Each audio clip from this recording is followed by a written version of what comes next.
Good morning, everyone, and thanks for being with us on this Monday. I'm Elise Edie, and it's good to have you streaming with us this morning. Quite a few stories that we're following today, including the weather as well. You're waking up to rain. We can expect that for much of the day. Also, Hurricane Melissa has now strengthened to a Category 5, which is really not good news for Jamaica. So our meteorologist, Jonathan Stacey, will fill us in on what we can expect to that. But let's get to something big that happened over the weekend. 3 teens were shot near Clark Atlanta University. This happened late Saturday night on Martin Luther King Jr. Drive, right outside of the university's music building. So we're talking 3 teens here, 17, 18, and 19 years old. They were taken to Grady.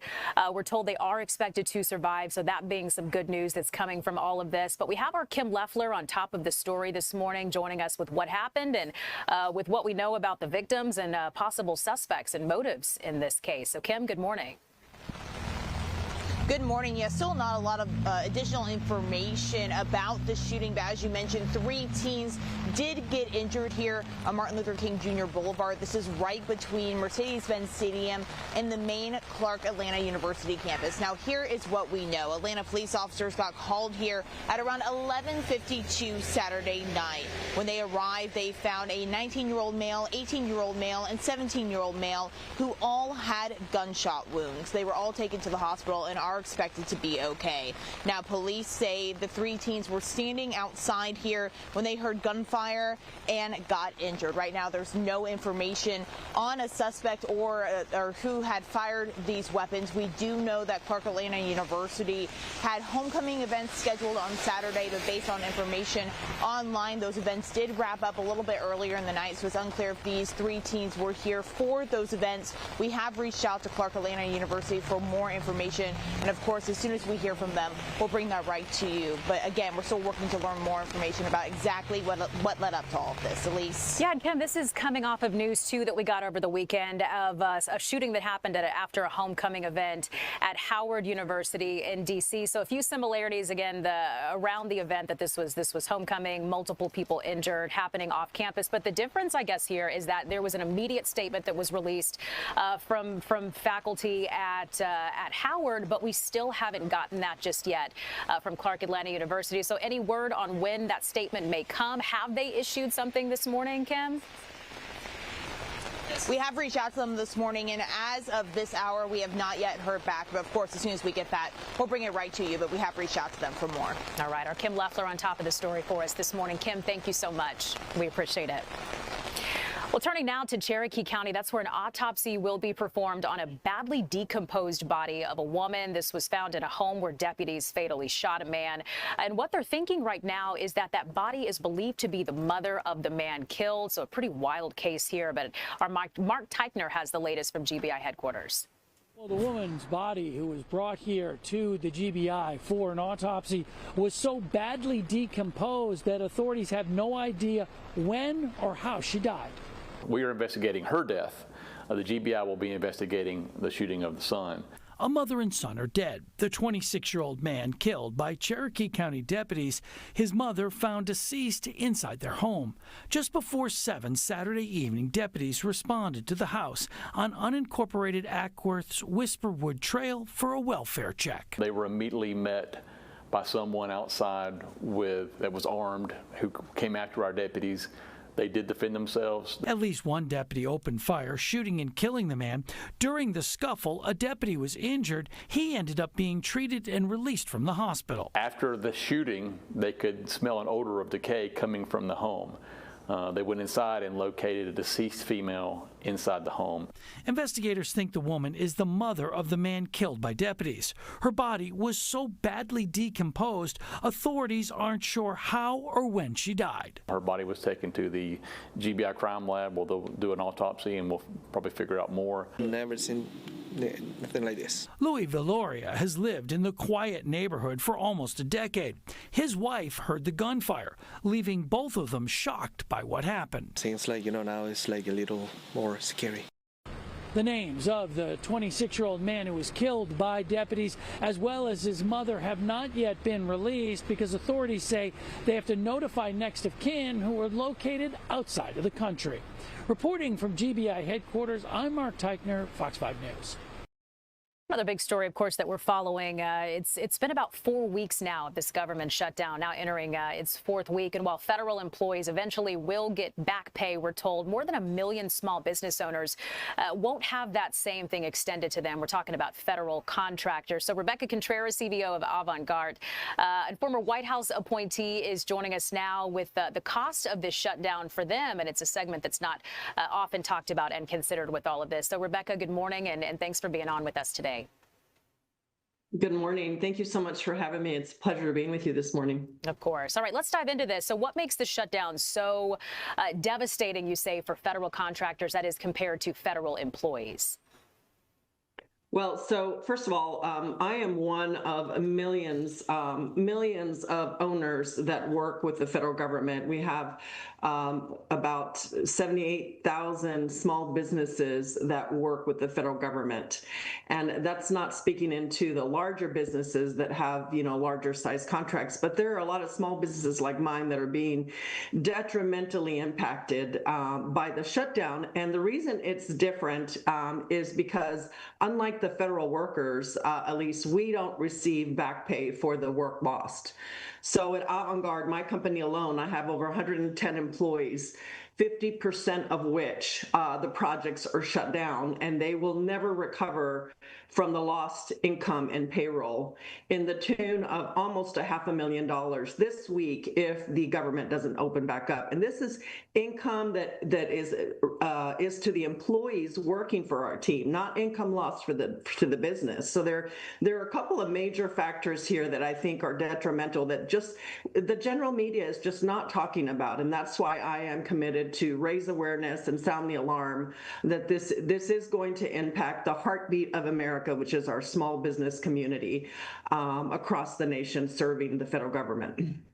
I mean, you're talking like real world consequences here. This is their paychecks, their families, their businesses that will be impacted by this. So, I mean, what are we talking here? We're thinking about it, 1 million of these contractors being impacted, right? Right. So as of today, there's over 1 million employees that work as a federal contractor that are laid off, and that's just a sort of high level stat. We don't really, because everything has been moving so fast, we don't really have the true numbers, but we think that that's an underestimate. Keep in mind, Elise, it's not only the income that's lost to small business and employees working for a small business, but you also have over $170 million in loans from the SBA that are not going through the process. And in Texas alone, Texas small business, and these are people that are not working for the federal government. These are small businesses that are relying on small business loan programs. $88 million of that $178 million that's not going reviewed is Texas businesses alone, Texas businesses like mine. And every day that the government is shut down, programs like the SBA Small Business Loan Program is impacted. Employees like my employees and the million plus others are not receiving a paycheck, and that income can never be recovered. Yeah, why do you think that they are being left out of the conversation? It's so interesting that you say that because they really haven't been mentioned much. In fact, you even call them the invisible victims of the shutdown. So why do you feel that they're being left out of the conversation? I think as I grew up in government. I spent 15 years in government myself as a government employee, and I think because there are, over 2 million and a half federal workers that are not being paid, many of which are working but not being paid. I think that conversation has dominated the media. But in talking to my small business colleagues that are relying on paying their employees. And I can tell you, for me and my small business partner and I have made a very deliberate decision. We had a very healthy cash flow. We grew this business to ensure that we could take care of our employees and make payroll. If the government doesn't open back up, that cash flow is obliterated. It's gone. And all of the hard work in starting and growing a very thriving small business will be out the window if members of Congress don't do their job and approve a federal budget. So it's a real dire impact, and I am committed to sound the alarm and make sure that and the American people know these are everyday Americans working for small business to the tune of the millions of employees. You know, you're doing so much more, too, than just sounding the alarm, because I have to mention something your company is doing, which is fantastic, stepped in to help employees. So tell us a little bit more about this zero-interest bridge loan program that you created and how it's helping your employees. Well, we heard from our employees that when they were going to the bank, they weren't able to get bank loans because the banks and the credit unions are telling them they're not guaranteed to get back pay, unlike the federal workers that will get back pay. They're not eligible for the back pay. And so, you know, when we heard through our senior project managers that employees were struggling to pay their rent, to put food on the table, to take care of loved ones. We have single moms on our projects. One project in particular has a third single mom staffed on that project.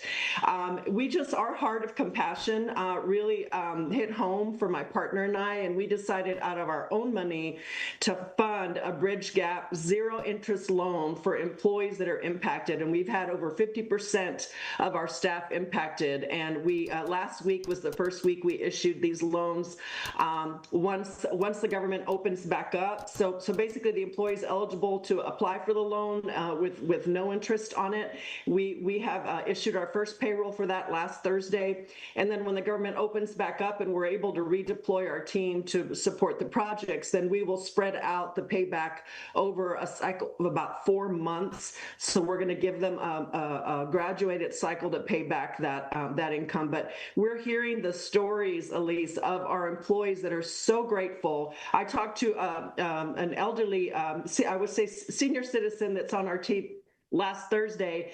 She just, her husband lost his job 4 months ago and was laid off. She's the sole breadwinner. And then she took in her brother who had a stroke, and she's caring for him. And she was so grateful that we were able to give her that Bridge Gap loan. And she just really showed her commitment long-term to the company. And we just couldn't stand by and do nothing about this need. We had to respond as owners to ensure that our employees are well taken care of during this really tragic time. Yeah, this is one of those things that I know they're grateful, and this is something that they won't easily forget, that you stepped in to be able to do this for them. Finally, let me ask you this, Rebecca, before we let you go. What's your message of hope, or what do you hope that the takeaway is from all of this, from what you're saying to those policymakers who have it, you know, within their authority to be able to make a change now and the next time we find ourselves in a government shutdown? You know, I would say that that this is not about politics. It's about the human impact. And if we just, I've worked with politicians in my career, and I have, you know, political friends on both sides of the aisle, given my long government tenure and my own work. But I will tell you, this is not about politics. This is about the people behind the paycheck, the human impact. And just if we just come together and work together to think about real solutions for everyday Americans that are suffering, I think we can get it done. And I would just admonish our members of Congress to work together for common sense solutions and get this done. The American people are better.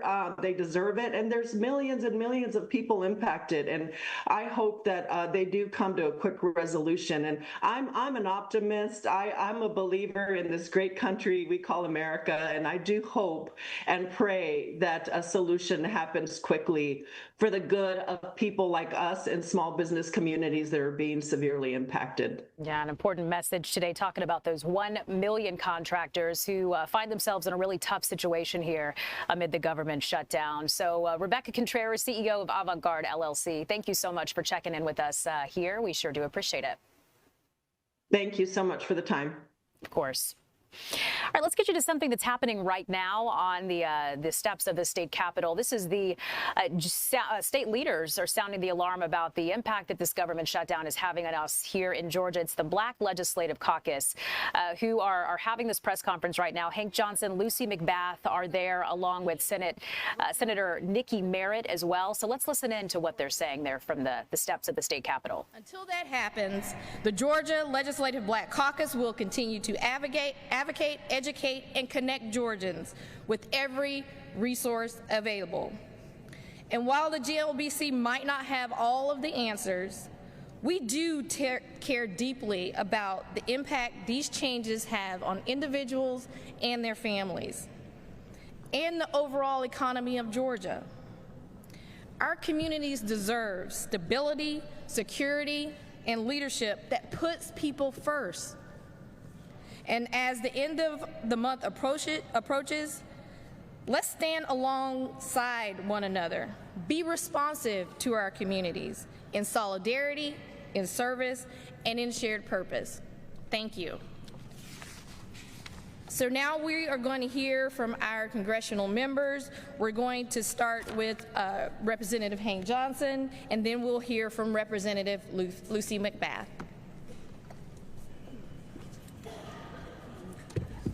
Thank you, Representative Merritt, and good morning, everyone. I'm Hank Johnson, representing Georgia's 4th Congressional District, which includes most of DeKalb and parts of Gwinnett counties. It's good to be here with the Legislative Black Caucus under the leadership of Representative Merritt.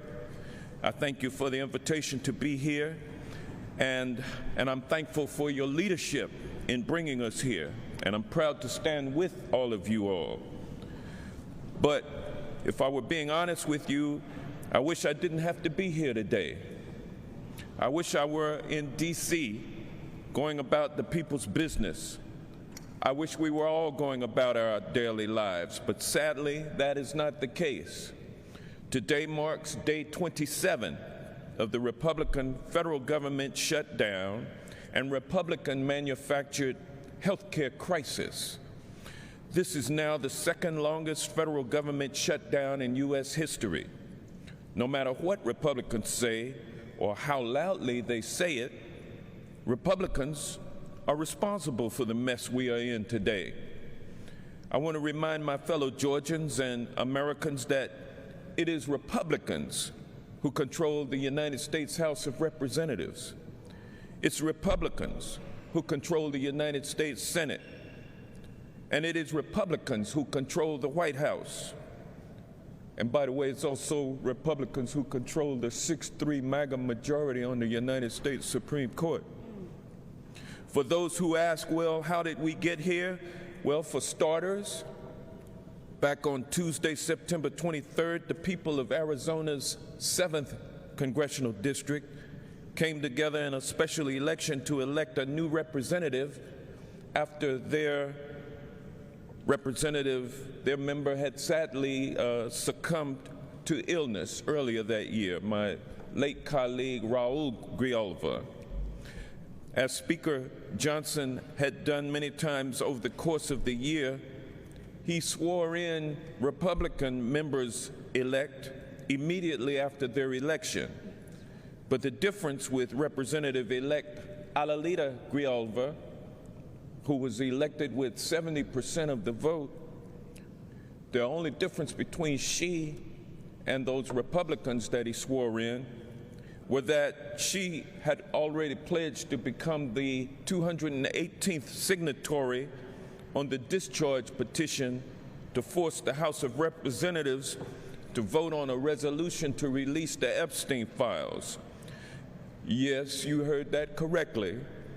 The master manipulator and king of distractions in the White House is using the government shutdown to distract us once again from the truth. And the truth is that Donald Trump is in the Epstein files, and he would rather burn the country down than for it to be revealed the extent of his involvement with the most prolific child molester in the history of this nation. The other reason we are in this predicament, ladies and gentlemen, is that back in July, Republicans unilaterally passed what they call the Big Beautiful Bill. We call it the Big Ugly Bill. Yes. It had trillions of dollars worth of funding cuts to Medicaid and Medicare, and it also ended Obamacare subsidies that allowed Georgians to purchase affordable health insurance.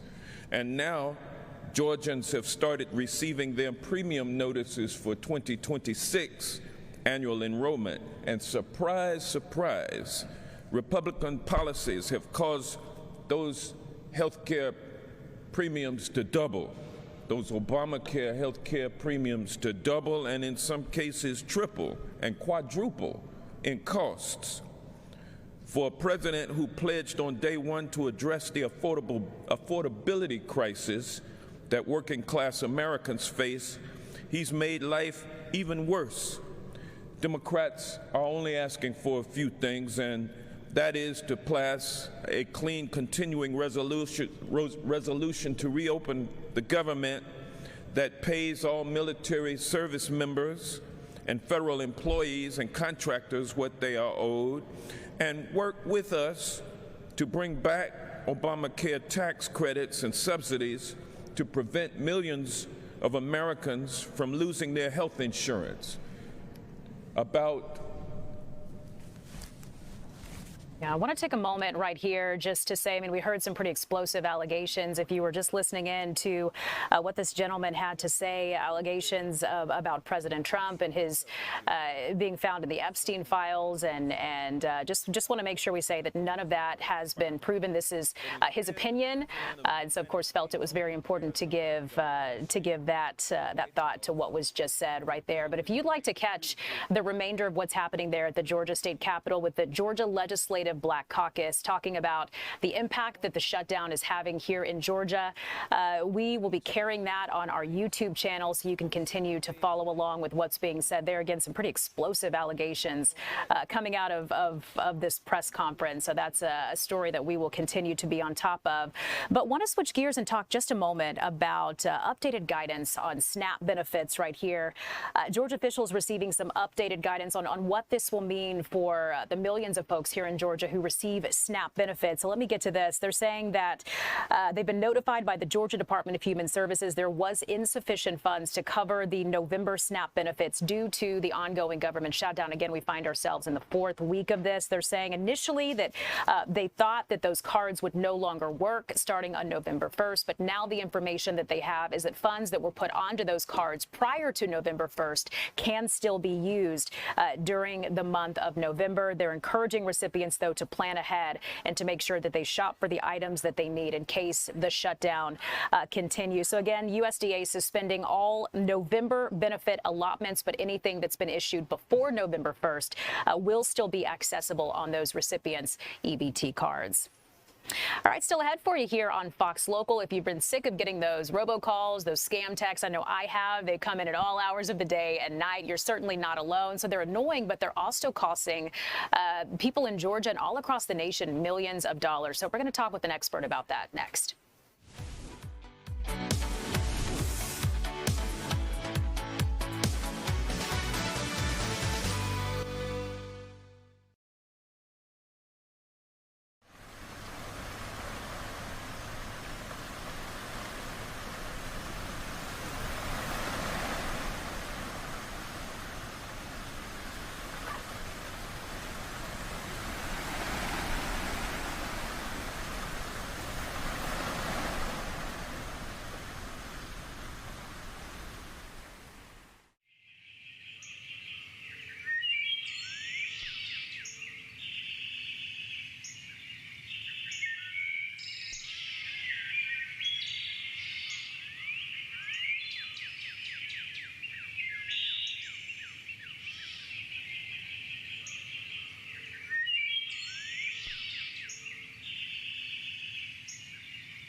Welcome back, everyone. Okay, a new report is finding that Americans are getting about 2.5 billion scam calls, robocalls every single month. It's especially bad in Georgia, too.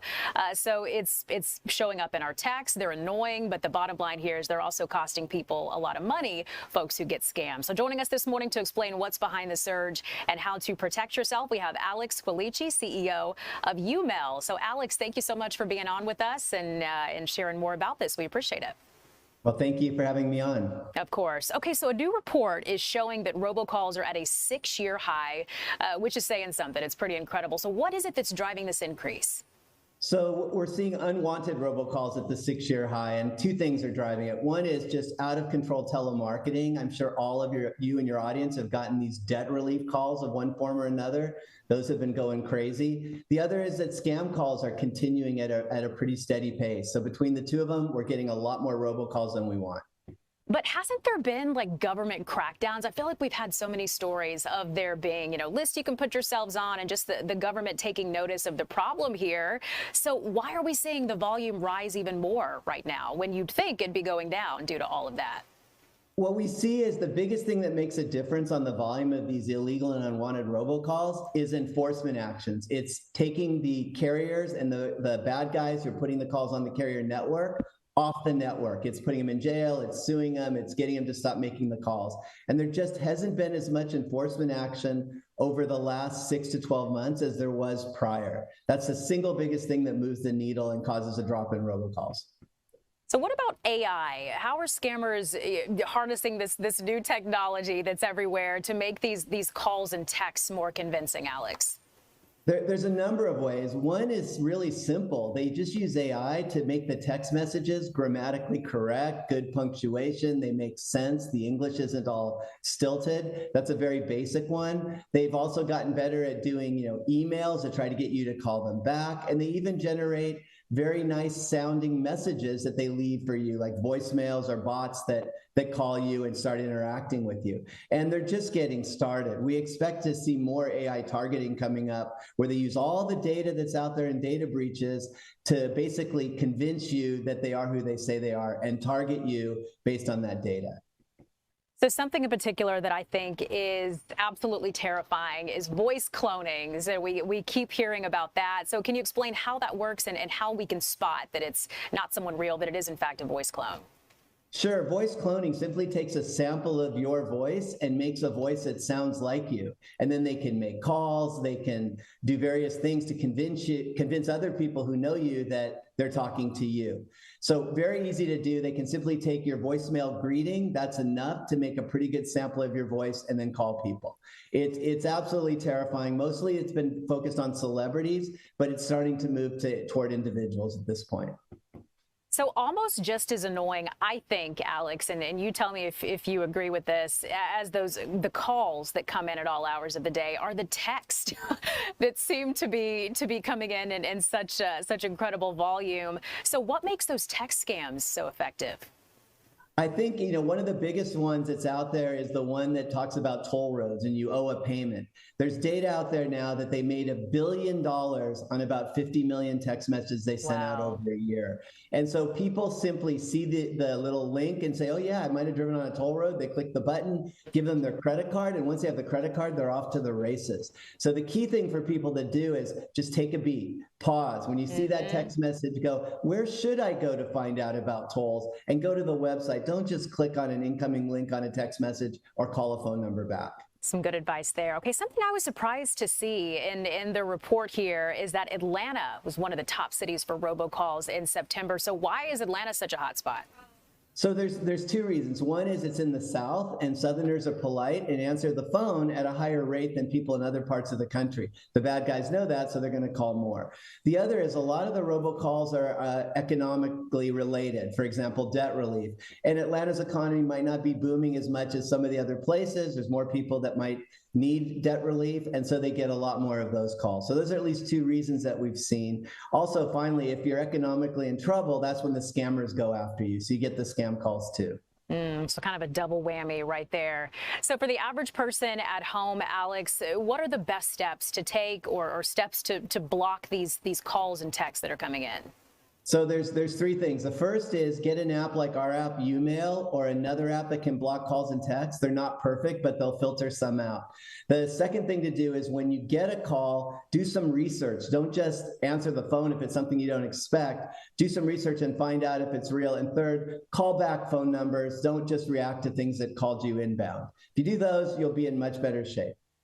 So looking at the big picture here, I mean, what can phone companies do and other companies to try to regulate, if anything, these calls and texts to maybe stop them at the source?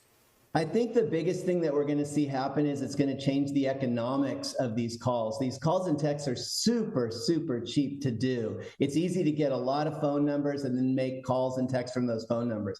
I think where we're going to see is regulators move to make it more expensive to get a phone number and a little bit more expensive to make a call or send a text. It won't bother the average consumer, but for these folks that are blasting out millions of calls, it starts changing the game a bit.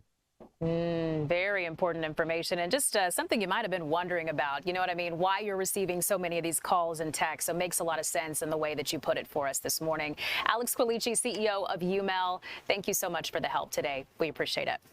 Thank you. All right, something else that we are following for you today, of course, Hurricane Melissa strengthened to a Category 5 storm, which is really bad news for Jamaica. So meteorologist Jonathan Stacey will join us right after this with more on what we can expect from the impact.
Welcome back, everyone, and thanks for being with us on this Monday. It's a Monday that you're waking up to some rain, and you might have had that as you made your way in to work in All About Town. So meteorologist Jonathan Stacey is joining us now. This really is not the weather story today, though, is it? It is sidestepped by a really major and potentially devastating hurricane that is developing just to the south of the island of Jamaica. But we are dealing with the problem that is at hand here at home, and that is the rain falling from the sky, something that we have not seen or felt or heard in quite some time. At this point, the majority of the wet weather is now to the east of the metro area. You can see here from the I-85 corridor all the way up 985, going out 20 is where you have the brunt of the heaviest showers. And those showers are going to continue to stick around for the next hour, hour and a half, and then things start to look and feel much better as we get into the afternoon and the evening hours. In terms of what we're looking at now across across the Caribbean is a monster of a storm. Elise, when we were talking yesterday, not yesterday, 2 days ago, I kept telling you that we just didn't know where the storm was going. And generally during the middle of the week, the focus had been set on the island of Hispaniola. We were talking about Haiti specifically getting the brunt of the rainfall, the highest wind gusts hitting that island shared with the Dominican Republic. And then as the week grew on, the models really started to take a more of a westward bias. And that bias is, it really put Jamaica right in the bullseye, and that's what we're seeing. Now we're right on the 36 to 48 hour cusp of the greatest impacts. So let's check in on the latest advisory issued from the National Hurricane Center. Winds just enormous wind fill here. Look at this, 160 miles an hour, and it's moving along at 3 miles an hour. So the higher the top number is and the lower the bottom number is creates a worse situation. Okay, so anytime those numbers are going apart, there's not some type of mathematical or meteorological equation here. This is just kind of a human. If you see these numbers and the number on the bottom is really, really, really low or slow in this case, and you have a really high number up top, that means you have a massive storm, and that storm is crawling along. Obviously, the bigger something is, the slower it goes. It's also fed by some very warm, undisturbed waters. There has not been a storm in the Caribbean Sea at all this season. So the waters are what we would call unfettered. There's a trend here called upwelling, and that tends to dig up some of that cooler water, brings it to the top of the surface. We haven't had that happen yet. Well, this storm is going to create that, but it will be a little too late, especially for the island of Jamaica. And so with these extremely high winds, you're looking at a storm that is going to no doubt do some damage. So there has been the obvious preparation as you'd expect. There are now hurricane warnings in effect for the entire island of Jamaica, tropical storm warnings in effect for the Haitian portion of Hispaniola, and then those hurricane warnings now reach into eastern Cuba, and the threat will move into that area as we get into the middle of the week. So let's take a look at the latest track. This is not a good situation here, folks. I've seen a lot of storms, but this one is going to blow my mind and change the lives of many, the lives and the landscape. A Category 5 taking Jamaica in, taking the island on from the south and bisecting the island. Really, this happens tomorrow. This time tomorrow, the storm will be making landfall, and then it moves back into the Caribbean Sea, that area between Cuba and Jamaica, as a Cat 3 storm. And so a Cat 3 storm is still a major hurricane, and then has a second landfall that will happen along the eastern side of Cuba before moving out into the Atlantic, but it will graze over the Turks and Caicos and the southern Bahamas before likely making its way up to the north and to the east and impacting Bermuda as a much weaker storm.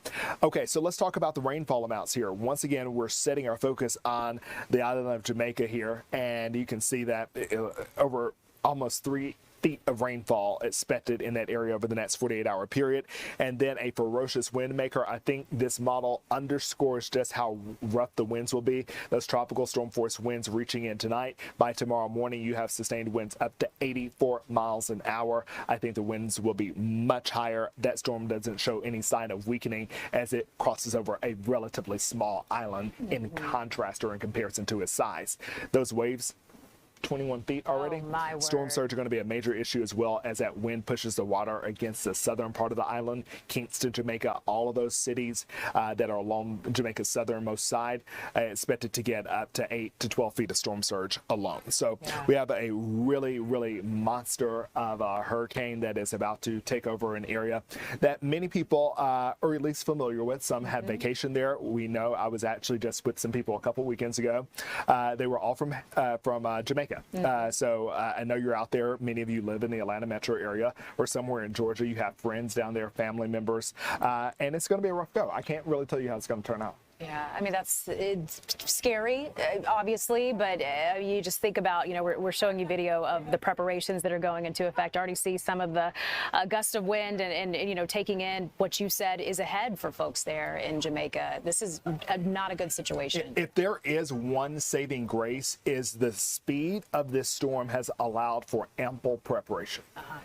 Now, how much can you prepare when you are an island nation that's far from other land masses. Not a lot of preparation there physically, but at least they had time on their side. Of course. Okay, so talking Hurricane Melissa, now a Category 5 storm, and our meteorologist Jonathan Stacy following this very closely, and I know that we can tune in to you and to our station throughout the day for the very latest on this. So we certainly appreciate that. All right, as you're waking up this morning, you probably noticed the temperature is a little cooler outside. Yes. A little? Quite a bit. Yeah. Yes. So you think about, important things you might need: a jacket, scarf, gloves, and the like, especially as we get closer and closer to winter. So in just a few minutes, we'll have Caden Jackson on with us this morning talking about a drive that he's doing to try to raise some of these important items. So stick around.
Welcome back, everyone. Okay, it's the time of year when the temperature drops. You need those coats, the gloves, all of that. The need is great for those really important items. So a local initiative, it's called the Winter Warmth Drive 2025, is rallying neighbors all across the community to collect 5,000 coats, hats, scarves for families all before December 31st. So one of the guys behind it is joining us this morning from Loved and Protected. We have their founder, Caden Jackson, joining us with more. So Caden, welcome.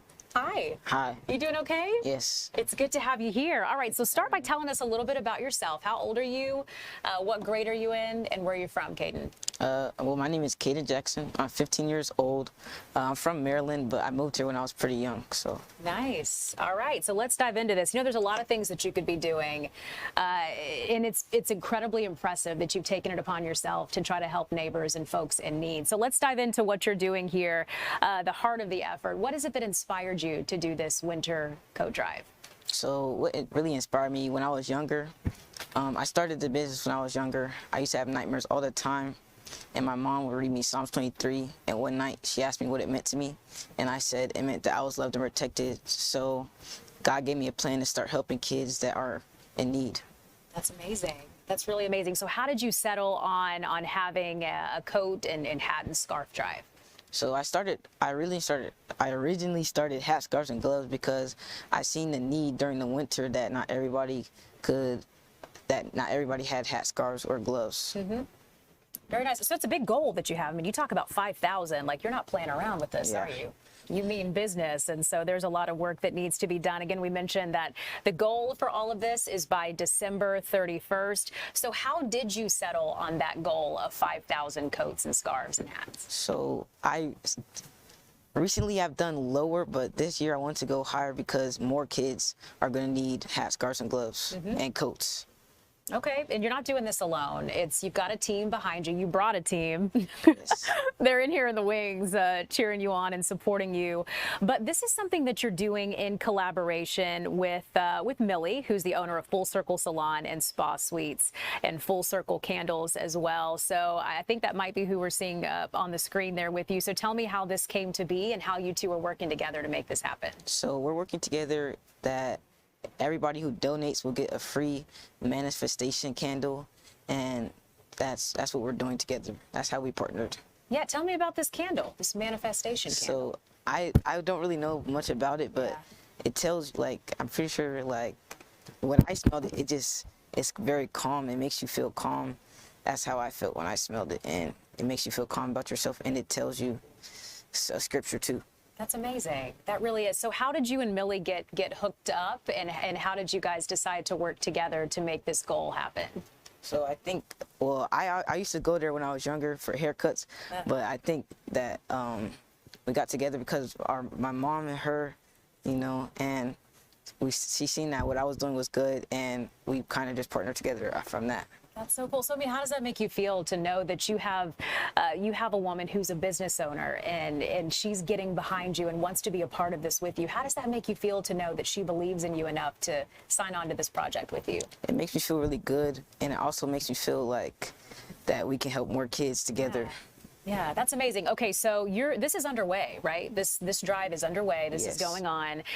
You've got a lot of work to do in order to reach your goal here of 5,000 coats and hats. So how is the effort going so far, Caden?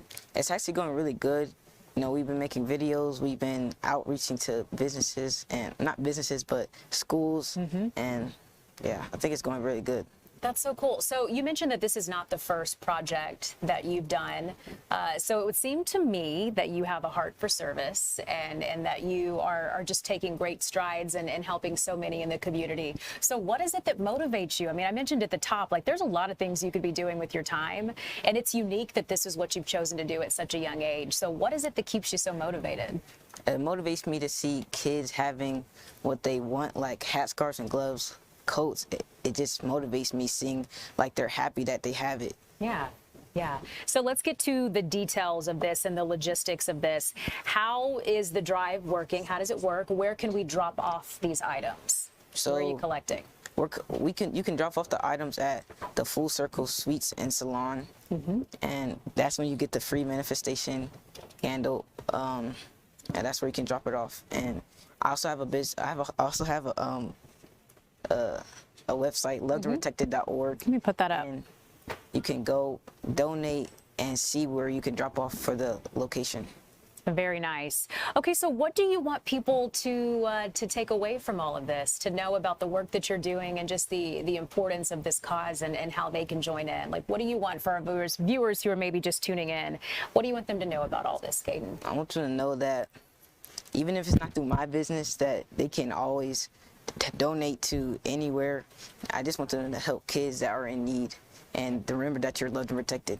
Very nice. So tell me more about your organization, Loved and Protected, because I went to the website that you mentioned and had a chance to look around a little bit. So for those who maybe may do the same thing, like what's the organization all about, Caden? So Loved and Protected is all about helping kids in need.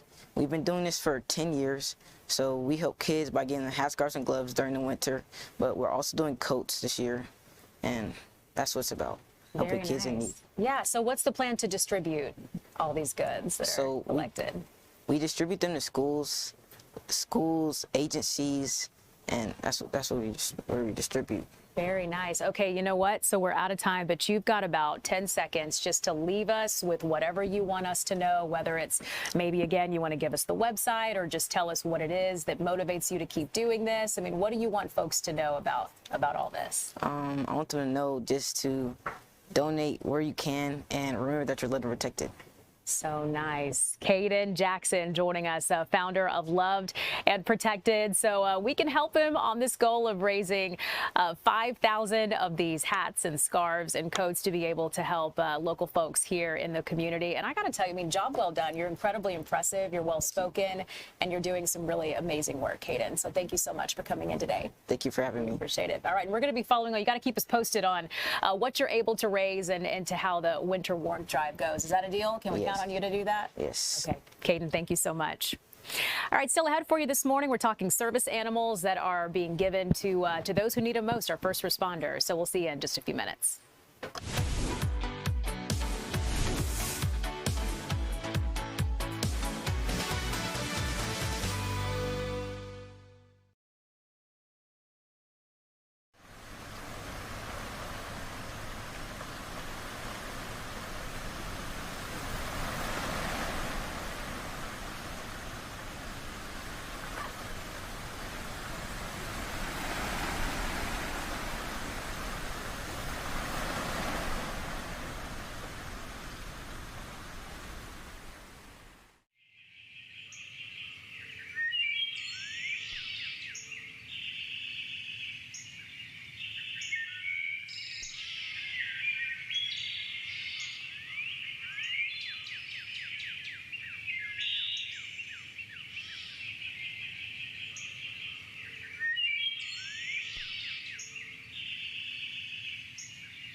Welcome back, everyone. Well, today is National First Responders Day, and there is a local group that's bringing a little bit of cheer to the brave men and women who keep us safe every single day. So our Chris Rosenthal is joining us from Decatur Fire Station 1, where dozens of therapy dogs are helping our local firefighters to grieve. So, Chris, this is a really great initiative and good to hear about. So good morning. Tell us a little bit more about this.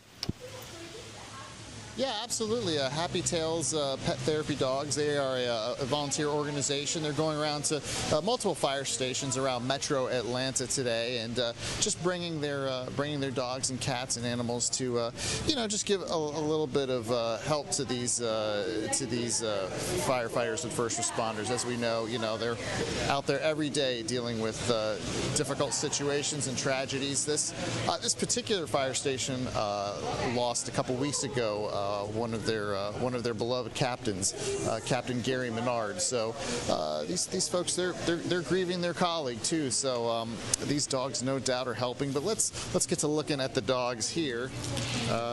We've got a few dogs here. We have Daisy here. We got Otis, and we've got Zippy, and firefighters out here. Just they've been out here since about 11. They've just been loving on these dogs, and it's really kind of brought a bit of a brought some smiles to them for sure. So, and I'm here with Leah Hall. She is with Happy Tails. And tell me what you guys are out here doing today. So, well, Happy Tails is a pet therapy organization here in Metro Atlanta, and normally we visit hospitals, nursing homes, assisted living facilities, but we're out here today because I think tomorrow is officially for National First Responders Day, and we did this event the first time last year, and it was a huge success where we visit about 30 fire stations around Metro Atlanta, just sharing our gratitude and thanks with the first responders who, save our lives every day. The least we could do is just kind of come in, share some cute dogs with them, let them pet them, love on them, and again, just say thank you for what they do. And I mean, what is the response that you see from these guys? You've done this a bunch. I mean, how do they respond when they see these animals? Almost how anyone responds when they see a dog. There's smiles and and excitement usually. And today, although it is a bit of a nasty day, I know they already had some calls this morning, so we were happy to be able to come in, give them a little moment of stress relief. Yeah, usually it's just hopefully a nice break in their day. And tell me about these dogs. How does a dog get to become a Happy Tails therapy animal? Yeah, so the only thing we actually, first of all, I should say we're a fully volunteer organization. Our handlers are volunteers and we visit with our own animals. The only requirement we have is basic obedience. And then beyond that is whatever the dog may need. I always say my little street dog here might have needed a little extra work than that. But then we have our own evaluation that we do for Happy Tails. And they have to pass that test. And once they do that, they're in. We always like to say, we visit about 150 facilities around town, but we have a long wait list. We get multiple requests every day, and we can't even fulfill them all. So we're always looking for new members. If people have pets, dogs, cats, or rabbits, we always need new folks to join. But yeah, you just got to be good animals that are okay with getting some love. Yeah. So not just dogs then, huh? No, we do. So we do have about, let's see, I think it's like 200 dogs, but we have about 8 cats. It does take a special cat. And then we allow rabbits too, but I haven't seen. We don't have any rabbits right now, but we do have about 8 cats in the organization. So, but obviously dogs are the common one of all shapes and sizes. Well, rabbits are pretty comforting too. So, and obviously, today's today and yesterday were fire stations, but you guys do lots of different facilities. We do, yeah. So just again to highlight with this, so we visited between yesterday and today. We visited about 30 fire stations, 60 volunteers kind of covering stations here in Decatur, Marietta, Smyrna, Johns Creek, South Forsyth, and Sandy Springs. But yeah, typically we cover all the major hospitals, nursing homes, behavioral health, mental health facilities, anywhere that we're needed.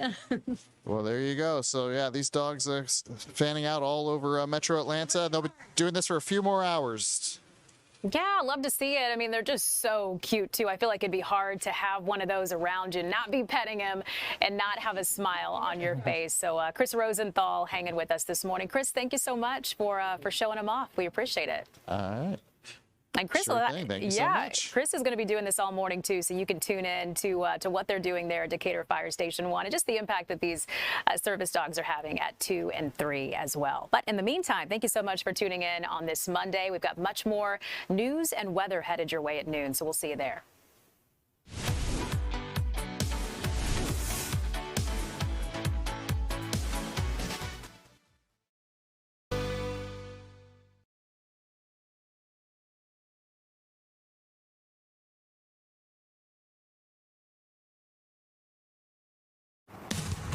Almost a month into the government shutdown, and there still doesn't seem to be an end in sight. What major program is just days away from running out of money? We're also staying on top of shots that rang out during a homecoming celebration at Clark Atlanta University. We'll get into that in a moment, but first, here's Jonathan.